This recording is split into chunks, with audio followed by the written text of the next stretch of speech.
When my hometown school district, the second largest in the U.S., announced 2 days ago they were taking all classes online for the fall, I thought to myself, is there any way that I could help? And as a professor at UCLA Anderson, who is also broadcasting from my home office to teach students, I wanted to share what I did that might be able to help you have a little bit better engagement with your students, make it a little bit higher quality, and perhaps make it a little bit easier for you to get your points across and bring the students along with you. This could also help business executives as well. If you need to broadcast to a large employee base, or perhaps do media appearances, or an investor call, I want to show you what I did for setup using just a simple iPad, a regular computer, some lighting, and a couple of enhancements that I bought off the online, and show you exactly how I did it. I hope it'll help you out. Let me walk you through the setup that I did that allows me to have a little bit better broadcast quality when I broadcast from my home. Now, of course, the lights I mentioned earlier have been borrowed from friends, but this light you can easily get. I purchased this one on Amazon.com called Lume Cube for $116. It also includes this tripod that comes with it. Just the light itself is only $70. It comes with a diffuser, and I've been quite impressed with it. It's extremely high quality. I'll put a link into the description below. The other thing that I decided to do was to purchase this arm holder that is a iPad mount holder. The reason being, this iPad is actually the broadcast camera that I use for when I do my broadcast. Now, I just happen to have a large metal art object on my dining room table, so I decided to just put it here and clip it. And it also makes it quite easy to manipulate it and move it back and forth if I need to change the camera angle. The next thing I did was purchase this Multiport adapter from Apple for $69. Now, of course, it is always plugged in. You're going to want to make sure you have continual power during your broadcast. But this was a great find, and this is a USB hub adapter. This hub adapter, which is a USB-C equivalent, allows me to do multiple things. The main one being a Ethernet cable adapter right in the hub itself. The reason being, I didn't want to take the chance of my Wi-Fi going out during a broadcast, so I'm automatically plugged in to my router down the hall, and I just run this 50-foot long cable, which I purchased for about $26 on Amazon, so I'm constantly wired. The other thing is, it gives me the ability to plug in this small $8 adapter, which is a sound adapter. And the reason I needed that is because I decided to use a microphone just as I would in a classroom or a studio, which is a wireless microphone. This allows me to simply be able to clip this onto my shirt and walk around in camera view just as I would if I were in a studio or in the classroom itself. The other great thing about this is this is the actual receiver here. You can see as I speak into the microphone, I can see that the green light is actually getting the signal. That's another visual indication to me that I am broadcasting correctly.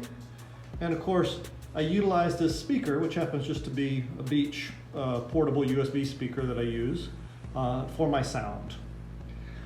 The other thing that I want to show you is kind of the view that I get on my side. Now, I utilize this older iPad, or one that you could borrow, in a separate Zoom meeting with my teaching assistant or with the producer in the broadcast I'm working with. So as I'm standing here, I can actually see the entire setup, but then have this in the corner of my eye. I'm utilizing my MacBook Pro as the machine that I actually do the broadcast from for a PowerPoint presentation or a website that I may want to take my participants to. But I'm utilizing the iPad as the camera. And notice it's at eye height. And that allows me to just stand as I normally would, be able to look directly into the camera to my various audience members and see exactly what they're seeing. Now, I've taken an external monitor that I already had. I just brought it here into the dining room, and I've set up Zoom so I have a different window here floating with all my participants. Now, when I do this in a normal setup, there might be 20, 30, 40, sometimes up to 72 participants in my classroom, and this allows me to do that checkerboard style that we're familiar with at Zoom. This one is the active speaker window. Now, if I have a lot of people in the meeting or in the classroom, I just make this full screen so everything is smoother, bigger, larger. I can see people's faces a little bit easier. I don't have to have the active speaker, but it's a nice little thing as this constantly flips and I can see this in the corner of my eye while I look at the camera. One thing you'll notice is I did set the iPad up so the camera is on this side of the iPad. So I look to this side of the screen. I don't have to move my eyes very far, and my eyes pretty much stay at eye level this entire way, which makes it a little bit more easy so my eyes aren't moving all over the screen as might be seen from the broadcast camera. Now, if you wanted to do another setup, which I do as a backup, but I'm using my iPhone to record this, I just set up the iPhone right here on a tripod and have that as yet another backup. Should my Ethernet go out, should my Wi-Fi go out, I still have the backup for the mobile network and still have connection to the class. Now, as I back further away, you'll see what I've done is I've actually just taken an ironing board and utilized it as a desk that I can raise and lower to the right height. This is off camera, so participants can't see it anyway as they look. Of course, I have my 3 sets of lighting, and then I even set up a small fan below, give me a little bit of breeze off camera while I'm broadcasting. So sometimes these lights can get a little warm, makes it a little bit easier for you. The broadcast that I do actually occurs with this background. And you can see that I've added some additional lighting in the background because I know this is going to be on camera. Now, it is a home. People know you're broadcasting from your home. You don't have to do a super professional setup, but sometimes I'll add fresh flowers. I'll create a view that is welcoming people into my home. But I realize that this is the background area. I've simply moved my couch here that allows me some room to walk if need be, to give a more full frontal view of broadcast. And then I still have this nice background set up in the background to welcome my guest to my home. Good lighting is key to any broadcast to make it a little bit better quality. And when you're working from home, you tend to think you have enough light, but usually you don't. So let me show you the differences that I did with the setup of the lighting. And I'll give you a couple of examples of the various lights that I put on so you can see the differences that are here. Right now, this is with full light capability, including behind me as well as in front of me. This is what the lighting is without the light on the left-hand side, which tends to be my brighter, whiter light. So you can see how there might be a shadow on this side of my face. There's still lighting here from the other light that I have set up. Now the scene is lit with only my one center light, which is the Lume Cube light that I purchased online. The main light is not over here, and this one is the one I had a little bit warmer shade to, but now I just have one direct light that's directly behind the camera that's shining on me. And here's the lighting in the room with no artificial lights whatsoever. I only have the lights from the windows that are coming and shining onto me. Of course, they're on this side, so you probably get a little bit more view on this side of my face, a little bit more shadows on this side. This would be natural lighting in this situation.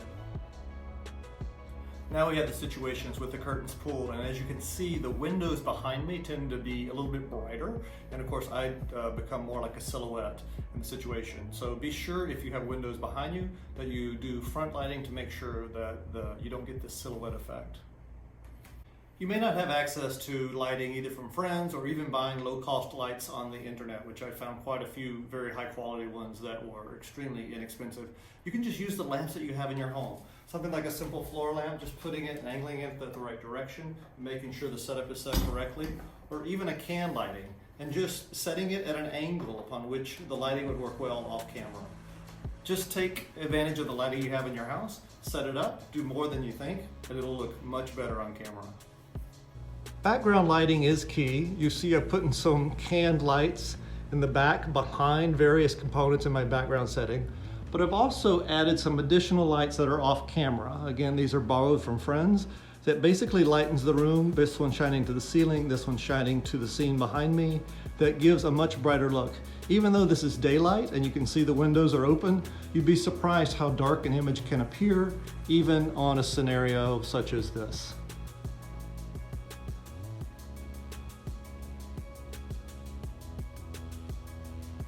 So as you can see, I just took a ladder, some bungee cords, some large paper clips, and a moving blanket to create a sound shade on each side.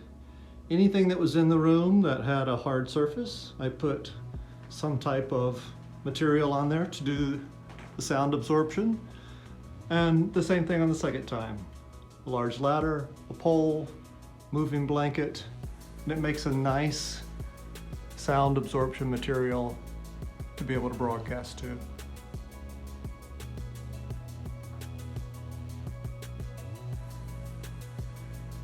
I'm back in my office now, and if you want to take your broadcast to a whole new level of quality and you happen to have a DSLR camera, you can utilize it as a webcam. You're going to need a converter device like this. This is one I bought online for about $110.